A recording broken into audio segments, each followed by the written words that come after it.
So I'd like to move on now to our next talker, who's Dr. David Joyner, who's director of this wonderful institute here. And he's going to talk a little bit about the insight of David Bowie. Beyond thought, or thought beyond. Let me get this, Okay. I hate technology. Somebody said we need more technology. I don't think so. I don't like technology, actually. Anyway, so Kwame Daja, Bangladesh comes Shiriyuan. So in the Mandarin language, may I welcome you all to the Confucius Institute of Bangor University. I'm quite proud, although it's a terrible building, which is by some simple group. In here we try to make it very beautiful, and it's just the environment. Any meeting whereby we don't know all the answers and we're not being prescriptive, I think this is a great environment. I like to think that here it feels like it's right for discussion, so I'm hoping you enjoy it. Anyway, I rather foolishly agreed by Keith to try to summarize some of the work of David Bowie, who was a genius really, which has a multitude of insights. And then even more foolishly, once I started thinking about it, decided to throw in some of my own ideas. Because I can't just give somebody else to have my own. And then, of course, I realised I'm at the Confucius Institute, and the Chinese culture has so much to offer to this complex world. I had to throw that in. So I'm doing all this stuff, and then Keith will tell me when my time's up, which will be much too soon. But when first of all, my great friend Albert always encourages me that we only daring speculation can lead us further, not accumulation of facts. So I've only got daring or outrageous speculation for you, and no real facts or clear specifics. And I think I'm quite encouraged that the meetings that Keith set up are just the environment whereby we can be a bit speculative, and nobody thinks they have all the answers, and they will only accept route A and not route B, so I'm quite encouraged by that. And my hairdresser, Stephanie, in Zigzag in Upper Bangor, is desperate to get her hands. I'm sure she'd do him a discount beyond the £7 that I paid last week, because he's really doing, Albert, he's doing a very bad job there. But, you know, I must say, I find Einstein, I would love to do a talk about Einstein, and I mustn't go off into this, but I have to say, what I love about Einstein is he invented quantum mechanics and didn't believe in it. Yeah?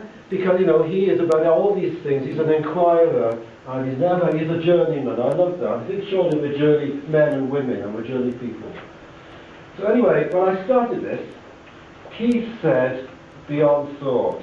And I thought, hold on, what about not just beyond thought, what about thought beyond? What about not throwing out thoughts and going to something else, going from one world to another? Maybe we can bridge these worlds. And so I thought, I should say, I'm a person of mixed metaphors, so if you're not happy with that, you either close your eyes, take your glasses off, or your contact lenses, close your ears, or go and have another cup of the green tea, which I have specially brought from China, so very good. So I'm a person of mixed metaphor, but I have it justified. I call it physical ideometry, or ideography. You can see I've got some papers on my website promoting this exciting and important idea. So I was thinking, maybe Keith was saying, we take off the garment of rational thought, we put on the garment of experience, and what many of you are talking about. But then I did read the blurb he put out, which actually said we're integrating. So I thought, maybe in the Old Testament story of Joseph, maybe it's the coat of many colours. And maybe there's rational thought and its nuance, and experience and its nuance all together. Big question, it seems to me, we can switch from one thing to another. How do we actually move between them? And so I suggest that we reject the integration of rational thought and experience, and we go back to basics, the John Major thing, go back to basics, and see what might these be and how might they work together. And I have no answers for you, only daring speculation about the theme. So that's my excuse. So in the next idiom, imagine that there actually are two territories of rational thought and experience, and there's a stream between them. Now, of course, you knew I'd have to choose Mars because of the beautiful work of the European Space Agency, and the advantage of Mars is it's been a bit of a dry spell there for a while. I struggle to find any real streams. So the advantage is you need to use your imagination. So I could put a picture of the River Granter in Cambridge or the River Ogwen in Bethesda. But that would be too boring, right? Because you need to be challenged. So my excuse to produce this beautiful work over, I think it's called to Neukom, the European Space Agency, is this is challenging you. Because now when I think of Mars, I'm thinking all sorts of stuff. So we don't want to be earthbound, we don't want to be bound by anything, right? So there are these two worlds of rational thought and experience. But there's this barrier, this stream, this busy, busy stream. Now, if the stream is large here, you could be in one or the other, but you can't easily be in either. Now I thought, my background is deeply in science. I thought I was deep in this territory with my back to here. I thought I was deep in rational thought and away from this bank.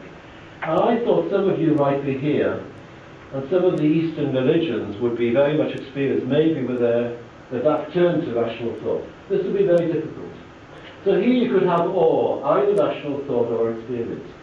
But what if you came up here? Here, the stream is narrow. You could actually have both one leg on rational thought and one on experience.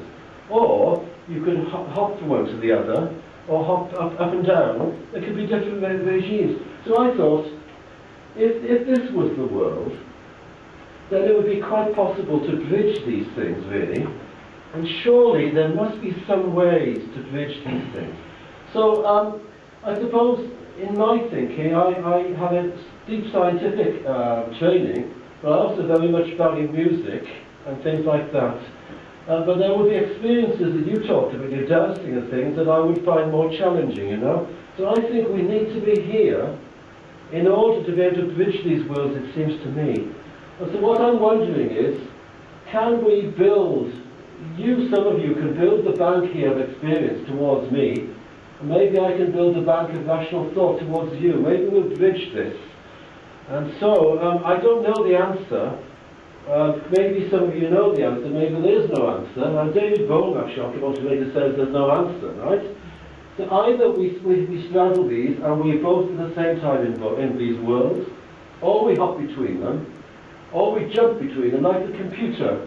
These terrible devices now that do these wonderful things, they go between 0 and 1. They only have zeros and ones. That's all they have. And billions of times, or millions of times, depending how much you pay Apple, they will switch between these phrases, right? Zeros, ones all the time.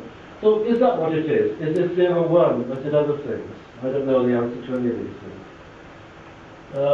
So, my own few sort of humble thoughts, I was thinking to build a bank of rational thought.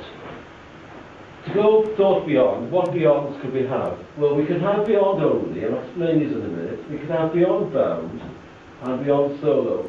And if these are no use, then you can throw them out, right, Keith? But I've got some ideas of 3 beyonds. Now, President Xi Jinping, the Chinese president, has his policies for comprehensives. I quite like the Chinese way of giving you a small number, you know, the 5 elements, the yin and the yang, well, I was going to say simplistic, simple, simple, achievable, if you like, set of things that you can actually grasp. You know, 160 elements, whatever it is, chemical elements, I can't grasp, right? 5 elements, I can grasp. So I've got a suggestion, building my bank from where I am in the rational thought, or where I'm afraid I am really, and I'm struggling to be as far east as some of you. Yeah, actually that's quite good, east, yeah. So I'm suggesting, So beyond only means we don't only have rational thought, we accept as rational thought and experience. Now, there's not many in here that are going to find that difficult. There are many out there and down there that it'd be very difficult, right? However, I thought science was deeply rational. However, Einstein says that science is much more creative than people realise, because scientists make conceptual jumps based on their intuition. And I actually, a good example of this, one colleague in the School of Music I was doing a paper with, we were doing the references, and I put on there private communication, Keith Beasley, private communication, George, private communication. No, he said, we won't accept this. In the arts we don't accept this, but in science you always do, right? Because much of my success is based on, Stuart told me something, I respect that, but I don't say what it is, private communication. So I think that's interesting, isn't it? Science is much more, is it more Catholic with a small c than the arts in that sense. Isn't that interesting? So, so rational thought and experience beyond only. Let's have both of the worlds. And I don't know how many people here would be comfortable having both of the worlds, or whether many of you are jumping to the other bank and happy there. I don't know. Surely, if we throw anything out, given that we are people of immense, if not infinite, capability, why would we throw anything out? Surely we need both of these things, right? And then, secondly, it seems to me that the Chinese culture represents the idea of the inclusiveness. So that the verb to think, circao, no, all together, circao, to think, right? Now this is lovely, because the verb to think has the head. Now the head is in the shape of a field, because a field is pretty much like my square head, right? So we put a field, so there's your head, thinking the head, okay? It also has the heart. So you can't think by heart rational, you need your heart as well, right? And then it has the car, which is to study and to figure out what is correct. So I like this idea, and this would be what, 3,000 years old, the origin of this character. So 3,000 years ago, they had the heart and the head and the heart together. So in their culture is deeply embedded this sense of inclusiveness, it seems to me. What's the second one? Cow? Cow, yeah, cow. Sir cow, yeah. Oh, sorry, yeah. So, yeah, the first one's sir, and the second one's cow. Together, that's the verb to think.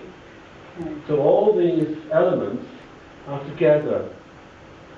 By the way, I again mustn't get off my theme, but I think there's something about the Chinese language. There's something mysterious or deep about it, or both, I believe.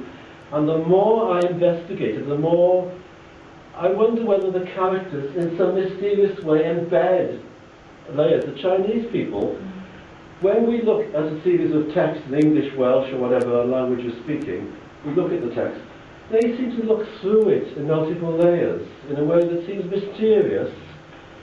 And I was also speculating, given that I'm allowed to do, what did I say, outlandish speculation, I'm wondering whether not only the strokes themselves, the way they're formed, because the calligraphy is called the way of writing. You have to write in a certain way.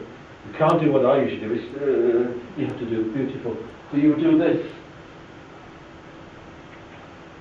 Like that. And then right. I'm not quite sure the order. Yeah, right. And right after you do this. Yes, beautiful. I'm wondering whether that action embeds something in it which is drawing from history. You know? I know this is terrible speculation. I also wonder whether I have a calligrapher from China, whether the spaces themselves draw stuff in. So whether there's something about this. But anyway, I don't know whether there is. But I don't know how to ask the Chinese people. You know, they're thinking in a different way. And I have to admit that I'm coming from West Bank. I'm on the West Bank, and I'm trying to move east. And those of you who are quite east, I think probably not many of you have this element of eastness. That's very interesting. So anyway, what I'm saying is the Chinese culture, they're people of head and heart, as embodied in the verb to think. So this is giving it for me, right? Now I love this also. Ting, to listen, all together. Ting. Ting. So it reminds me of a Buddhist bell, ting, calling you to turn your prayer wheels. A ting, to listen. Now listen, you've got to have your ears, right? To ears. But you also have 10 eyes, that's 10 eyes. You need to listen with your eyes as well. So all your senses, 10 eyes, and one heart. You saw the heart in the previous circle. And also, that's king. So you listen as if the person speaking were a king or queen or a person of respect. So I like this, that you have the mechanistic, you know, the senses, the spirit, the respect, all of these things together. This is the ancient character. The modern one is somewhat simplified.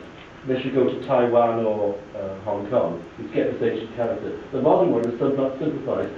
Again, I like this idea that in their culture, these two banks maybe in some ways are merged. But, you know, the colleague's gone now, but whether they're really merged, or whether they're entirely merged, or whether different parts of the culture go up and down that place, I don't know. Anyway, so the next one is beyond bound. So I'm bound by my limited experience. Even I'm 64, so I've got more experience than a 3-year-old. I'm still very limited. My upbringing, which comes from a certain background in South Wales, where he's now a student.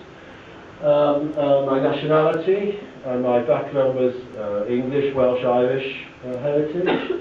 My education, deeply science-based and not necessarily respecting the arts as much, because careers advice I got from the headmaster when I was when I was 16 was, if you can do science, you do science. If you can't do the art, it's terrible, right? But anyway, it might have been good job advice. So I'm limited by that, but I want to take advantage of the background and knowledge of others. So I'm beyond bound. I'm limited by myself, and I want to take advantage of the others. I think the advantage of the others are threefold. This is very much anti some of the voices we heard of the Brexit. I know, I always say I won't be political, but I have to complain about the Brexit. Those voices that said we'll close the world on our minds, on the borders, I think that's not the way. I don't know what about you, but I'm not complete and adequate, and I never can be, so I need them, and they need us, etc. Anyway, I think there are three things the other will do for me. One, it informs me about it. They have their ancient culture and their other ways of doing things. I must be informed. I think it draws me out, because especially as I'm here all the time, this is China on this floor. It's drawing me out, and I begin to understand about myself. So they asked me one day, last week, why is the main street in Bangor called the High Street? Why is it not called the Main Street, as it is in some countries? I realised it's because of the German influence of the Horststrasse, right? So I never thought about that. So English is a mixture of Anglo-Saxon and German, right? So I never thought about that either. So anyway, it's drawing me out, and there's a much more in us. I'm sure this is much of what you're saying. There's much more in us than anybody knew. How you draw it out and how you recognise it. But also my thesis, I suppose, Keith, is how you don't only land in that East Bank, but you maintain the opportunity to go west as well, you know? Anyway, the third thing is, what if we could create something new from both of us? Why not? It must be possible, right, to create new things. Not only whatever flag and government we got, maybe we could create something new. So these are the benefits of the other. And I think that the Asian is very, very much other. So the more other, the better, because I've done European projects. Stuart did a project with me with Ireland, but I've done projects in almost every country of Europe. These countries are so similar, you must not even talk about the difference. The Asian is so different, and I'm very interested in a number of aspects of otherness, which many of you will be very familiar with. So I think the very different philosophical basis is hard to understand. But I think there's great benefit, because there may well be other ways of thinking, and that's what some of you are representing, I think. I think there's strong community sense, balances our individualism. And the holistic philosophy balances our focus on specifics, I think. But their idea of the oneness of all creatures balances our fragmentation. Anyway, and then beyond solo means not me fixed alone in time and space. Now, David Bohm, I'll come on to now, is an absolute goldmine in all this. I couldn't summarise all of David Bohm's stuff, even if I were a genius myself, which I'm not. But I decided to focus on some of these things about solo. But also I think the Chinese community idea is key, because you never see a lone Chinese, or if they are lone, it's for a short time. You know, they are together people. You know, especially the young women, the new students, will be arm in arm. You never see that you don't often see it in our society. They won't be arm in arm. There'll be 2 or 3 of them. They like to go around together, and they have a sense of community. So, but also, me fixed in time and space as an individual, no. Now, so anyway, there's my humble thing. Now, I'm hatching, Keith, a research project based on this. Even if it's rubbish, I think it's a starting point, right? So now, let me talk about David Bohm. Now, David Bohm FRS was an American theoretical physicist, sadly died in 1992. Einstein said he was his successor in quantum mechanics. And that's why being honest with you, that's why I was interested in David Bohm, because I thought he was a credible scientist. That sounds a bit bad in this environment, I know, but he's a credible scientist. I didn't mind these other areas in introducing me, because I was comfortable in the science world. And it happened that I was in Trondheim at a project meeting. I went to the bookshop and I was looking for a building. I saw a big pile of books there. Science, Order and Creativity was his book. I forgot to put the title on here. But Science, Order and Creativity, that's what he's about. He had some communist links, or at least he was accused of communist links in America. And so he got into the McCarthy. He was arraigned by the Senate. He was let off. At least he was innocent. But he left the US in 1949 to Brazil. Then he went to Israel. He came to the UK in 1957 and went to Bristol University. Then he was professor of theoretical physics at Birkbeck College. Why there isn't a Bohm Institute and why this isn't a big, big theme, I really don't know. I mean, if I had any money, I'd be setting up a Bohm Institute. And all your voices, maybe my voice as well as I'm funding it, would also be heard, right? He's a genius, really. Now, this is his, I've only got 10 minutes now, because I always talk too much. This is his book on science, order, and creativity. Lovely things about order, complex order, perception, communication, wonderful things. And then there's this book. I'm checking your pockets later, because I bought this, and you have to buy your own. Thought is a system, right? So I thought we'd have a look at this, because this is very much, we're talking of thought, beyond thought or thought beyond. He's got a lot to say.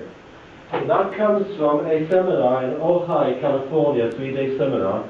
The big problem is the seminar is recorded as a series of discourses. So, you know, George says something, I respond, Bohm responds, Keith says something. It's not actually in an order, it's quite difficult. So my excuse for struggling to put his stuff into a framework is that it is quite difficult. I would require a PhD project, I think, actually Keith basically to do. I don't know if nobody's done this. So, just one of the things I found actually only this morning, I found this paper in philosophical psychology, a new theory of the relationship between mind and matter. Anyway, just very briefly, he has this idea, and of course this is a bridge, that there's a physical and mental aspect of reality. He has the idea that active information forms the bridge between these two realities. This is a whole field we'd have to have experts to talk about. But I love this idea of the bridge and the different realities working together, right? Anyway, he has this idea of thought as a system. So body, emotion, intellect, reflex, and artifacts, things outside, are all part of the same world. Hello, welcome. You can have a couple of seats here. Or Okay. you can get some seats at the back. He has this idea that these different aspects are all part of one system. By the way, he also, talking of the brain, he has some rather controversial ideas of quantum processes being responsible for consciousness, because our psychology friends have deep issues about what consciousness is. He actually keep this as another thing, but he has ideas that quantum processes are what in the brain are what actually give the basis of consciousness. So that's just interesting. But also, I was at a meeting in Edinburgh this week, and I met a colleague from Lampeter who was telling me about Niklas Luhmann, a sociologist, who is interested in radical systems. So I think something about all of you and all of this building and all between. What about if it were a system? What about trying to link them together in a systems thinking? So his idea is that everything is a system. But, so it's one unbroken theme of mutually informing thought. All these things form only one system. And they're so interpenetrating that you cannot divide them any longer. That's his idea. But this seems good in that it has many nuances. It's concrete and abstract, it's active and passive, it's collective and individual. So this seems to be like the man for all seasons. All these things can be together in this system. That seems good. However, there are problems with this system. One is, he says that collective thought and knowledge have become automated and mechanical. I think somebody back mentioned mechanical earlier. Yes, mechanical.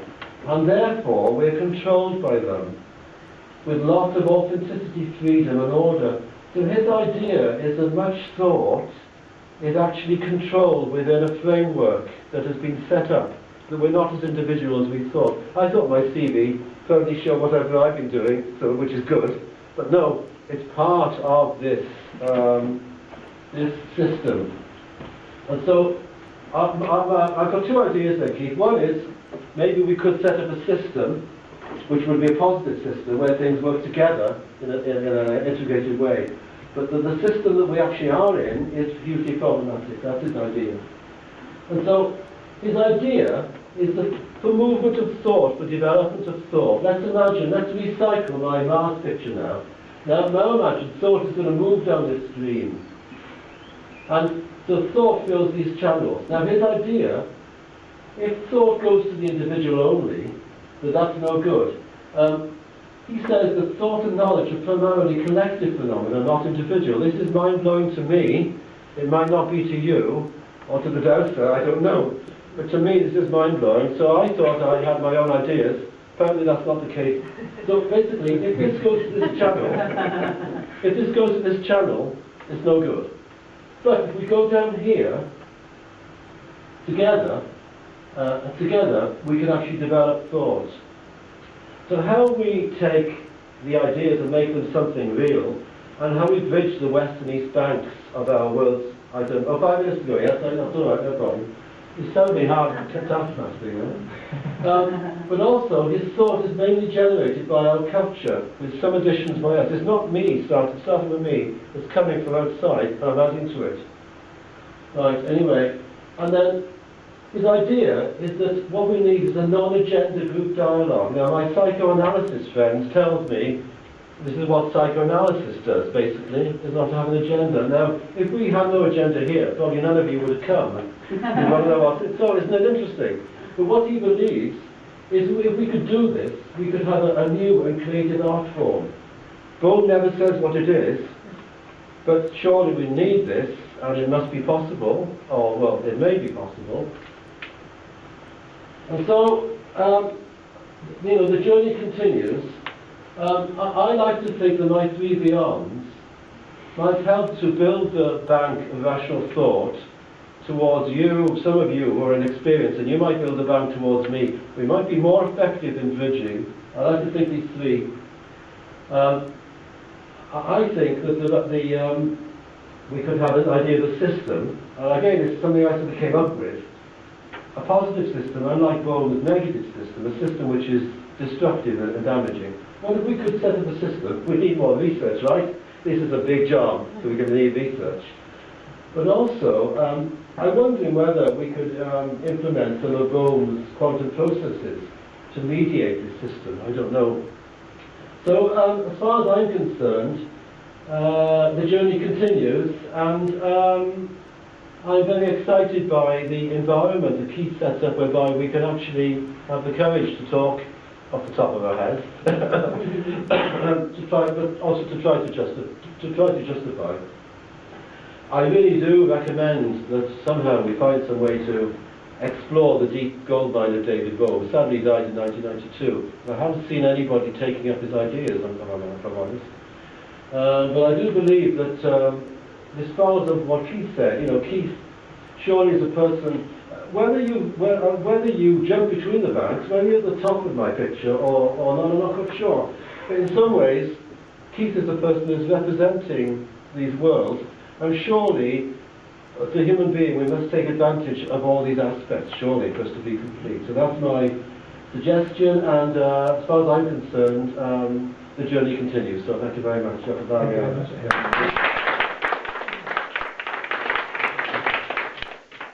So we have just 1 or 2 quick questions now before we take a break. Anybody would like to fire something at David? Is anybody aware of David Bohm at all? You are aware of it? The one that hit me was some of the things you and he were saying, I would call transcending duality. Yeah. Or you're in or out, good, bad, left, right. Yeah. So beyond to me is always about going beyond duality. Yes. Gary. Could you just run through the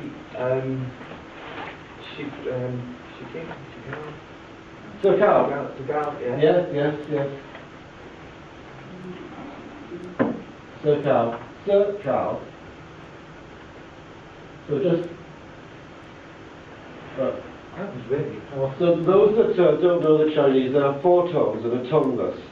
So, for example, the word ma, which the first tone is mother. Ma is the first tone, ma is the second tone, that means hemp. Ma means horse, and ma is a bit of a swear word. So be very careful what you speak, right? yeah, I think the head and the heart. Ma with the first tone means mother, the second tone means hemp, the third tone means horse, and the fourth tone is shouting, a bit of a swear word. Okay. So maybe you get yourself, right? So anyway, so this is sir, so that's the first tone and the third tone. So it's sir cow. So this, basically, this is the verb to think. It has the head, which is drawn as the shape of a field, because the head's a bit squarish, like a field. And it has the heart, that's the symbol for heart. And over thousands of years, the heart, the anatomical shape of the heart, you can see it really, how it's pretty much captured the sort of, you can imagine the lobes of the heart, you know, the ventricles, whatever they call it. And then this is another symbol meaning to study and figure out what is correct. So there are 3 elements together. All of this means to think, that's what I was saying. In the Chinese language, developed over thousands of years, head and heart, you know, the West and East Bank, as I called it, rational thought and experience, are both embedded. You cannot separate it. You can't say think in Chinese without respecting you've got experience, which is things you cannot define, right? So, yeah? Yeah, I just find it amazing. It's a bit of a penny drop moment, because we talk these days about, you know, the mind-body connection, you know, the brain-heart connection. We know that there's a two-way process going between those 2 organs. And there it is in classic Chinese calligraphy. Yeah. Is this Mandarin or Cantonese? This is Mandarin. The Canton, so this character is very simplified now in Mandarin, because Chairman Mao decided to simplify many characters. In Cantonese and Taiwanese, they would use this character. This is the traditional Chinese character. But no, it's a bit, I didn't bother to draw it out, so I don't like it really. It's only got a few strokes. And this suited my purpose. This is the traditional character. And I think the point is, I don't know, because it's the way you would draw this like this. It's the way you draw it. And I'm just wondering, my colleague's gone again now, but I'm just wondering whether somehow you draw out, you know, the experience of history when you're drawing it. Maybe it draws it. I mean, some of you would perhaps not find this a foreign idea. Maybe it draws it out, you know, in some way. I don't know. So this is the thing. And you're right. These things are embedded, but they've been there for. Well, the characters go back to the Shang dynasty of 1000 BC, so 3000 years ago, you know. Yeah. So I failed to find out whether anybody's thinking about these deep sort of non-rational implications of the Chinese language. So I don't know. I think, yes, we certainly need to do some research on that. And the more I get into it, the more I see so much value in it. I really put this in because I wanted to, just to show these 2 worlds were there.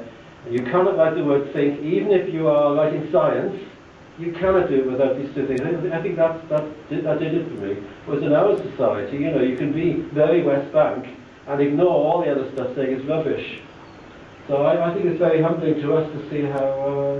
and just to put that into context in what David has, with his colleagues here, been responsible for these 2 dragons here, so the Chinese dragon and the Welsh dragon, to get this cultural exchange going, where we can bring out some of these nuances, some of these ideas, and help us all move on. Okay, thank you, David. I think we can take some more questions during the various breaks.